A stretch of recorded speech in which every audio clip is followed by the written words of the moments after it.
All right, guys, today I'm going to talk to you about another important life lesson. So listen up, lean in, and turn your volume up because this is a game changer. I'm going to talk to you about training yourself to expect good. Before I get into that, though, man, today in my beard, I put in the Beard Struggle Oil and Balm. Man, that stuff is good. That stuff is really, really good. Be watching for a video to come out about my review on the beard struggle. But anyway, so nevertheless, train yourself to expect good. This is an essential skill to learn in life. We hear a lot about positivity, optimism, and it's good for your mental health, your survival. But how actually do we tap into this? It's important to look at people who exemplify this trait in order to be able to carry it out ourselves. And that's how we learn. It's one thing to talk about it. It's another thing to see it lived out in someone's life.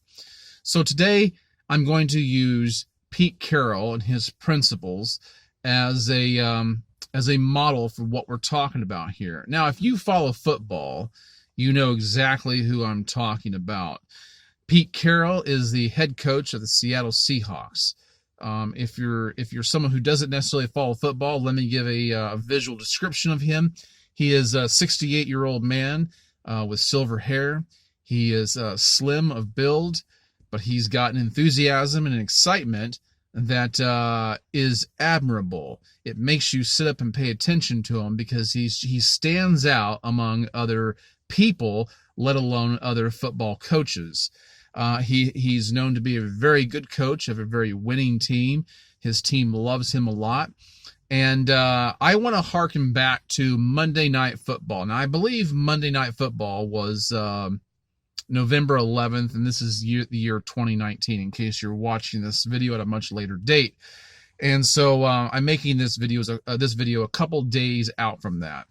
Now, let's talk about this game. It was the Seattle Seahawks at the San Francisco 49ers. It was a great game. I didn't get to watch it from the very beginning. I kind of forgot that it was on. I got wrapped up with something else, and then I think I picked up on the third or fourth quarter. And it was just back and forth all the time. It was great. Now, when I was watching it, when I picked up on it, it was 24-21. And so here's the crucial part of the game. The crucial part of the game was like the last 4 seconds. All right. There have been a lot of close interceptions, there's a lot of close calls for interceptions. I don't know if there was any in the rest of the game or not, but in the last 4 seconds, the Seattle Seahawks were ahead 24-21, and mind you that at this point, the 49ers were 8-0. They were undefeated, and they were playing on their home turf. Their rookie kicker, who was undrafted, named Chase McLaughlin, stepped up to make a 47-yard attempt, which is pretty hard to do.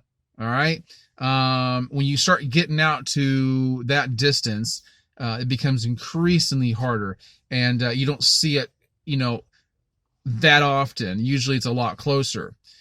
He kicked that ball, and it went straight down the middle. It was a picture-perfect kick, and it tied the game.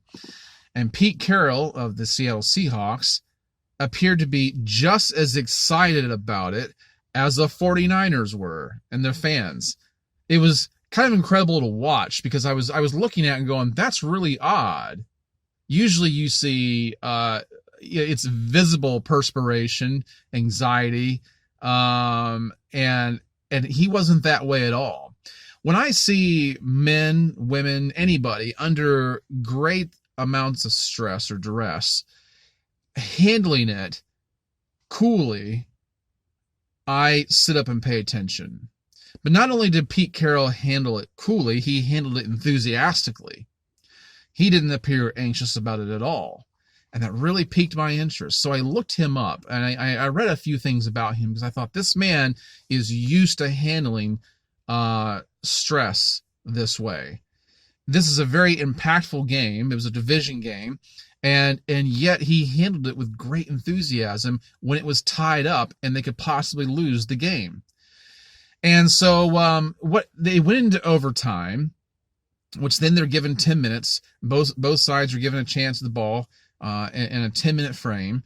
And so it got to the point, just to give you a shortcut to all of this, it got to a point where the 49ers had the ball back, and they were going to make another field goal attempt to win the game. They needed any score they could get. Chase McLaughlin stepped back up, and believe it or not, it was a 47-yard attempt again. Now, mind you, remember, he's a rookie and he's undrafted, and he made his first 47-yard attempt picture perfect. And so you think it's a roll of the dice. It's a roll of the dice for any kicker, and certainly a roll of the dice, a gamble for him. Well, he didn't make it. It went far left. It went very wide. And but you know what? I'm still proud of him because he's up against a very good team. He's working under an enormous amount of pressure, and yet he still did it. But I mean, hey, listen, he has a long career ahead of him as long as the commentator didn't destroy his career by making negative remarks about him. But I'm proud of him. I'm proud of him. I really am.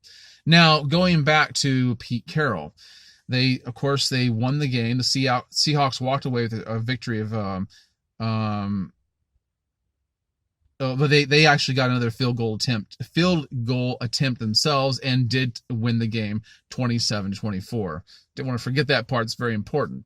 And so they were very victorious. And so I went on the internet and I started reading an article about Pete Carroll and what his philosophy is, because a lot of people look at him the same way I did. And they wonder, how in the world does he do it? Well, here's what I found from 5 years ago. This article comes from a sports. I'll put the link down below in the description so you can read the whole thing for yourself. But it comes from an April 4th, 2014 article on the sportsonearth.com, I believe that's what it is, website. And the article is by Dan Pompei. And so he had talked to Pete Carroll and talked about his enthusiasm and his youthfulness and his optimism. And here's what Pete Carroll said. He said, "I always think something good is about to happen. It's a general way of looking at the world. I've never looked at games and challenges like it's going to be bad. It's not going to work out. I don't see it that way. I think that's really helped. I don't live in the gloom of what might go wrong. I live in the glow of what could happen that's good." That's been the guiding principle. Let me reiterate the very last part of that, because I think that's the crux of what he said. He said, "I don't live in the gloom of what might go wrong. I live in the glow of what could happen that's good." Now, mind you, the players for the Seahawks love Pete Carroll. He throws the ball around with him. He kicks the ball. He even plays basketball with them before he has meetings. They have little shooting contests. They say he's very respectful of everyone he comes across. He doesn't yell and scream at his players. He might yell in jubilation. He might raise his voice in praise of what they've done, but he doesn't harp on them by screaming at them, yelling at them. He treats them well, but it's his enthusiasm, it's his optimism that I want to remark on here. The guiding principle of Pete Carroll. He lives in the glow of what could happen that's good.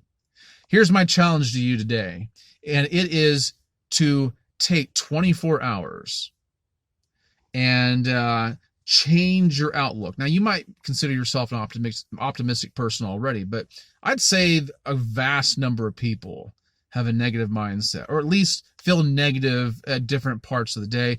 But let's just think about it this way. Let's just challenge ourselves for 24 hours to tell ourselves, have a little mantra, different phrases in our head that tell us that things are going to go good, that you're looking for the good that's going to happen. You have to train your mind.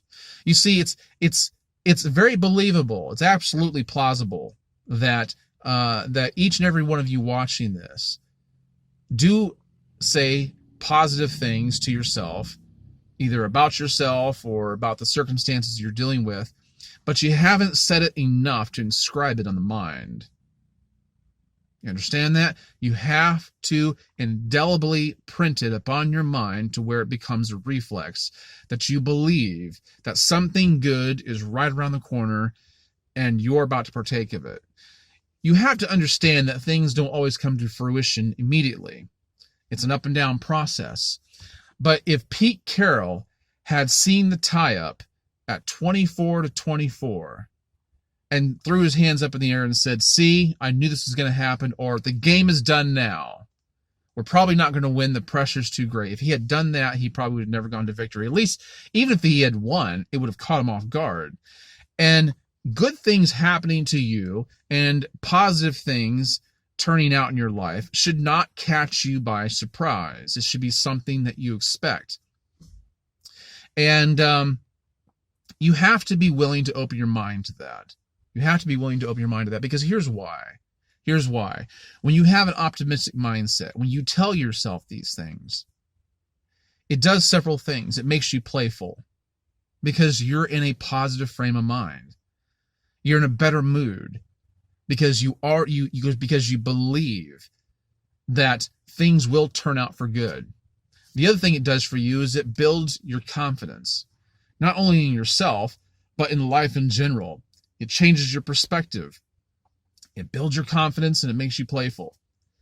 So change your mindset. Challenge yourself for 24 hours to tell yourself that things are going to turn out for the best. Things are going to turn out for good. You just wait and see. Tell yourself things like, "There's something right around the corner waiting. I know this will turn out for good. I know that things seem bad now, but it's going to result in something positive." You have to constantly have this dialogue with yourself in your head. You have to constantly be talking to yourself, because you have been all along. Believe it or not, you're always talking to yourself. And then you have other people talking to you on top of that. And sometimes the noise can be deafening from either side. So change the way you talk. If you start changing the way you talk, you'll actually start listening, because it'll be a voice that you haven't heard before, saying things that you haven't thought of before, perhaps. And you'll sit up straight. You'll listen. And it will influence you. Be your influencer. Be your own motivator. Make an impact on your own life today. That's taking personal responsibility. That's taking accountability. So train your mind.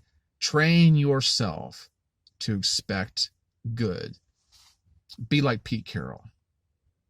Man, that guy's got it going on. You know what? I was never really necessarily a Seahawks fan before, but after reading about him and what he's done with the team, I think I'm a fan of the Seahawks now. I really do. All right, guys, I hope you've enjoyed this. Here's what I'm going to ask you to do. If you would please like this video, first of all. I think a lot of people would forget that. Subscribe if you haven't already. Share this on your social media. It would help me out immensely. And then tell your friends about this channel. But more than that, tell your friends about what you've heard today. Tell your friends about what you're trying to do. Apply these principles and talk about them. When you talk about what you've learned and what you're thinking about, what you have in your mind, it becomes your own. It really does. It becomes your own. And then it becomes a powerful moving force in your life. That's all I'm going to leave you with today before I start stumbling over myself. I've enjoyed it. This is something I've been looking forward to talking about ever since Monday night. And I hope you get the most out of it. Please comment below. Please comment below. Tell me your thoughts. And I will catch you on the next one. Have a great day, guys. Bye-bye.